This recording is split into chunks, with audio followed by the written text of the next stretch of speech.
We have consistently argued that masking is the one thing that keeps immune-compromised people and disabled seniors, children safe from a pandemic, a virus. We haven't left the pandemic. It hasn't yet become endemic, and until it does, we still need masking. Yeah, well, going to green will have huge implications for the disability community, won't it, Huana? This is eugenics, and I thought we'd dealt with that years ago, centuries ago. But it's the let's just let it rip, let's open it up, and disabled, immune-compromised will just have to run the gauntlet. If they survive, they survive. If they die, they die. We can't get protected. Even in hospitals, visitors are not mandated to wear masks, or they are, but they're not enforcing. And it's become dangerous. Can't even go to a dentist without any guarantee of safety. Can't go to get procedures without guarantees of safety. Where can we go? We are seeing more and more disabled now talking about being imprisoned in their own homes. That's not our future. That's not going to be good for our country. And it is time they started to recognise health policies mean good masking until such time as a virus has started to weaken, dissipate or becomes endemic, at least. Yeah, absolutely, Huana. As we heard as well, the Minister has been to the UN recently and she came in for criticism for a lack of any direct Māori representation there. She defended that this morning. What do you think of that? I've argued this for over 20 years. I said to them, where is the partnership with our Māori? Everyone always came up with excuses. I have personally been asked by the international Indigenous community, where is the Indigenous voice? Even during the development of the convention, I was appointed by the international community, not by Aotearoa. I was appointed by the international community to be the Indigenous people's rep. Why is it we don't have our partnership set up to have us represented? We've got a lot of issues that we need to address because Māori have a higher rate of disability and we're not equal to other disabled yet. So until we have that true tereti arrangement, the true partnership, Māori need to be sitting at least at the UN level, speaking with the UN around what's going on. So there's a real disappointment around that. Big disappointment. Absolutely. Are you satisfied that the Māori view would have been heard there, Huana?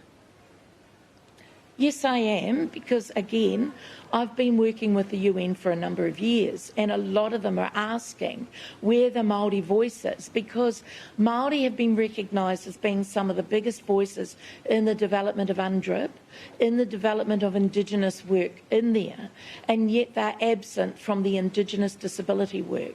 And that is a concern, but it also shows, because we don't have even a pan-tribal, pan-disability DPO equal to all the other DPOs. We do have one. We have the first one in the country, Te Ao Marama, but yet it's not given equal status. Until we're seen as equal partners, we are not, and Māori disabled are struggling because of that. I want to talk to you about the minimum wage, something else that came up in the Minister's interview. I didn't hear much of substance from the Minister on that. What do you think needs to happen there with the minimum wage for disabled workers? Well, there's been a subsidised approach for a number of decades. Came out from the Disabled Persons Employment Promotions Act in the 1960s. I wrote a master's paper on it. Leanne Dalziel actually utilised that to try and repeal the DPEPA, but we're still seeing subsidies within sheltered employment environments, and they should not be existing. Disabled people are either working or they're in an apprenticeship of some kind.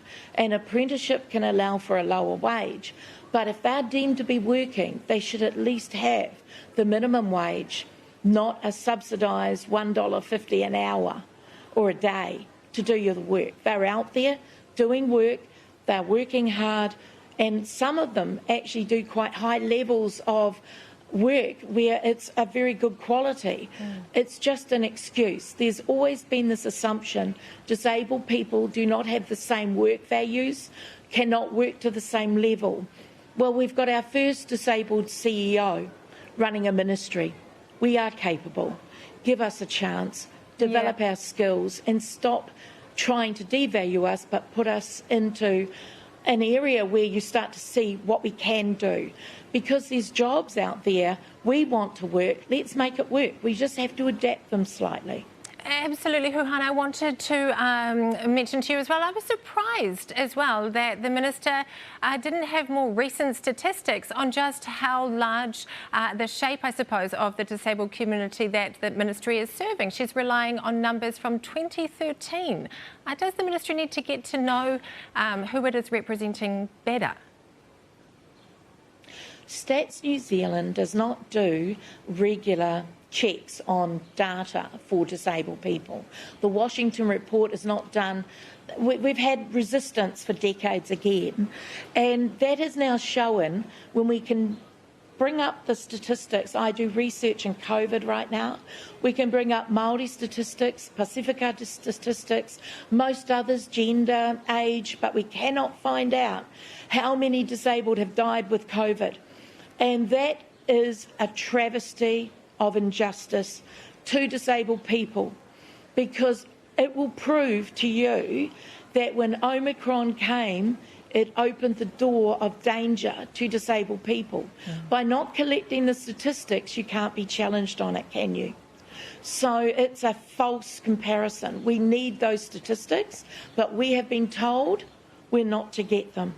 We were not consulted. We were not consulted for the green, to move to the green. We were not consulted around the masks. We were not consulted around the data. It is time. We have a brand new ministry. The brand new ministry will be making sure all of that information starts to become the norm. Why exclude us when you include Māori and Pacifica? Or is it that the Māori Pacifica disability stats are going to come out with some pretty appalling answers? Us researchers want to know, because we need those statistics to be able to prove our points. Well, you need good information as well, Huana, that ministry. We do. Certainly. I want to ask you one last question, just very quickly. Election year is coming up, and just a few weeks ago, Christopher Luxon was on this program. He was talking about sanctioning those who have a health condition or disability and aren't meeting their job seeker requirements. What are your thoughts on that? People that are on job seeker support are people who are going through cancer. Would you expect your whānau member, family member, who's going through chemo to be working? I don't think so. Some have to go on benefits because you cannot, there's not very good sick leave for people with medical disabilities. People with health conditions long term. A lot of people on mental health can't get on the SLP, so they have to go on job seeker support. Job seeker support is the sickness that we used to have. It is nothing more than cruel, inhumane and discompassionate to make people who are unwell work. I had a friend who did work when he was going through chemo. He's dead now. Okay? He worked, he got past the first stage, but he relapsed quicker and died earlier than what he needed to if he was able to heal, recover without the stress of the finances.